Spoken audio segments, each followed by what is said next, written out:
जय हिंद। आज की इस क्लास में हम पढ़ेंगे इंट्रोगेटिव से इंट्रोगेटिव एंड नेगेटिव सेंटेंस, यानी कैसे हम इंट्रोगेटिव से इंट्रोगेटिव एंड नेगेटिव सेंटेंस में कन्वर्ट करेंगे, क्योंकि ये सबसे जरूरी होता है। ये हर एग्जाम में जो है क्वेश्चन पूछ दिया जाता है कि इंट्रोगेटिव से इंट्रोगेटिव एंड नेगेटिव में कैसे सेंटेंस को बनाएंगे, क्योंकि जो बच्चों को सेंटेंस की जानकारी हो जाती है वो जो है इंग्लिश में लगभग बहुत कुछ सीख जाते हैं, क्योंकि सेंटेंस बनाना अगर आपको आ गया तो आपको इंग्लिश में कोई खास दिक्कत नहीं होगी। आइए आज जो है इस क्लास में हम लोग सेंटेंस के बारे में पढ़ेंगे और सेंटेंस में ये जानेंगे कि इंट्रोगेटिव से इंट्रोगेटिव एंड नेगेटिव सेंटेंस कैसे बनाएंगे। आइए देखते हैं इसको। जैसे यहाँ पे कहें कि to make how to make interrogative interrogative into interrogative and interrogative and negative sentence यानी कहने का मतलब यह है कि how to make interrogative and negative sentence का मतलब होता है कि हम कैसे जो है इंट्रोगेटिव से इंट्रोगेटिव एंड नेगेटिव सेंटेंस में बदलेंगे। इसके लिए कुछ फॉर्मूला होता है, इस चीज को देखते हैं। जैसे यहाँ पे रूल नंबर ये फर्स्ट हो जाएगा, ठीक है। यहाँ पे क्या है, जैसे कि when the sentence is in present indefinite tense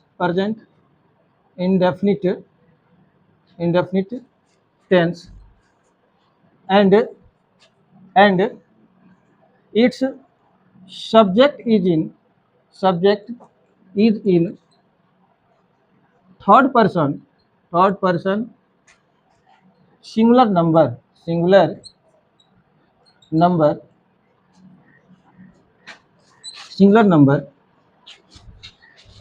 like he she it and any name। यानी कहने का मतलब कि जब वाक्य हमारा प्रेजेंट इंडेफिनिट टेंस में हो और इसका कर्ता third person singular number he see it और कोई नाम हो, देन वी मेक यानी तब हम लोग बनाते हैं interrogative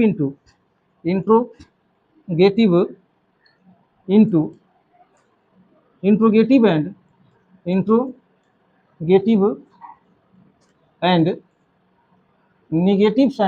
negative sentence as the following rule.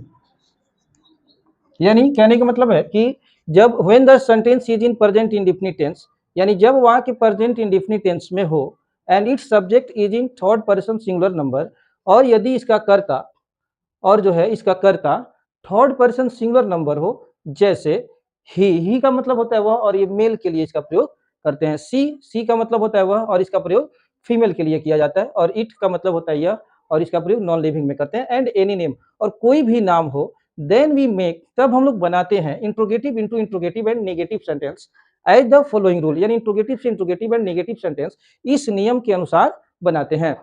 आइए देखते हैं नियम क्या है। यानी एट द फर्स्ट, यानी सर्वप्रथम लिखेंगे does, then subject,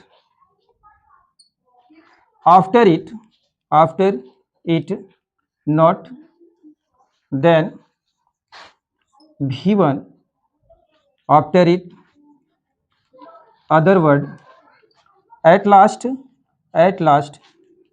question marks. यानी इससे जो है एक स्ट्रक्चर का निर्माण होगा, और वो स्ट्रक्चर हो जाएगा does plus subject plus not plus V1 plus other word plus question marks, ये स्ट्रक्चर हो जाएगा। अब यहाँ हम देखेंगे कि इससे जो है एग्जाम्पल के माध्यम से कि कैसे हम इसको इंट्रोगेटिव से इंट्रोगेटिव एंड नेगेटिव सेंटेंस में बदलेंगे। तो आइए इस चीज को देखते हैं। जैसे मान लीजिए कि यहाँ पे हम लोग बनाएंगे, जैसे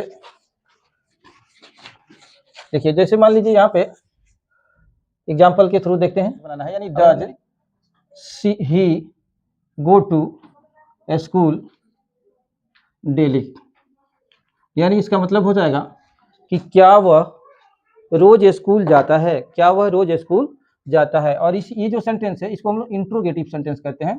जबकि इंट्रोगेटिव से जब नेगेटिव बनाएंगे, इंट्रोगेटिव एंड नेगेटिव जब बनाएंगे तो लिखेंगे does he not go to school daily.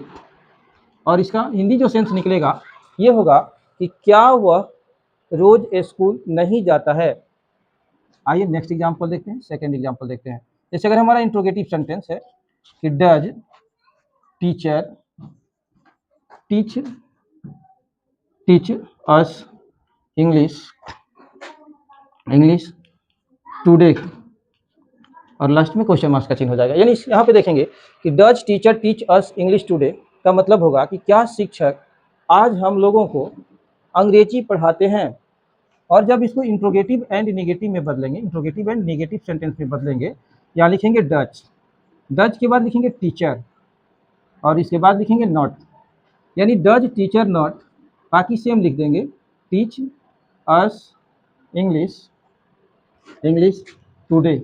और इसका जो सेंस निकलेगा हिंदी सेंस वो होगा कि क्या शिक्षक हम लोगों को आज अंग्रेजी नहीं पढ़ाते हैं। नेक्स्ट एग्जांपल आइए देखते हैं। जैसे इंट्रोगेटिव सेंटेंस है कि does she walk in the morning, यानी इसका मतलब हो जाएगा does she walk in the morning का मतलब हो जाएगा कि क्या वह सुबह में टहलती है। और इंट्रोगेटिव एंड नेगेटिव में बदलेंगे, ये हो जाएगा does she not walk in the morning. इसका मतलब हो जाएगा कि क्या वह सुबह में नहीं टहलती है। आइए नेक्स्ट एग्जांपल देखते हैं। इंट्रोगेटिव सेंटेंस जैसे does he go to Patna daily, does he go to Patna daily, यानी क्या वह रोज पटना जाता है। जब इसे इंट्रोगेटिव एंड नेगेटिव सेंटेंस में कन्वर्ट करेंगे, लिखेंगे does he not go to Patna daily, यानी इसका सेंस निकलेगा कि क्या वह रोज पटना नहीं जाता है। आइए नेक्स्ट एग्जांपल देखते हैं। अगर हमारा इंट्रोगेटिव सेंटेंस ऐसे है कि डज राम प्ले क्रिकेट, यानी क्या राम क्रिकेट खेलता है। जब इसे इंट्रोगेटिव एंड नेगेटिव सेंटेंस में कन्वर्ट करेंगे, इंट्रोगेटिव एंड नेगेटिव सेंटेंस में, तो लिखेंगे does Ram not play cricket, यानी इसका कहने का सेंस ये हो जाएगा हिंदी सेंस कि क्या राम क्रिकेट नहीं खेलता है।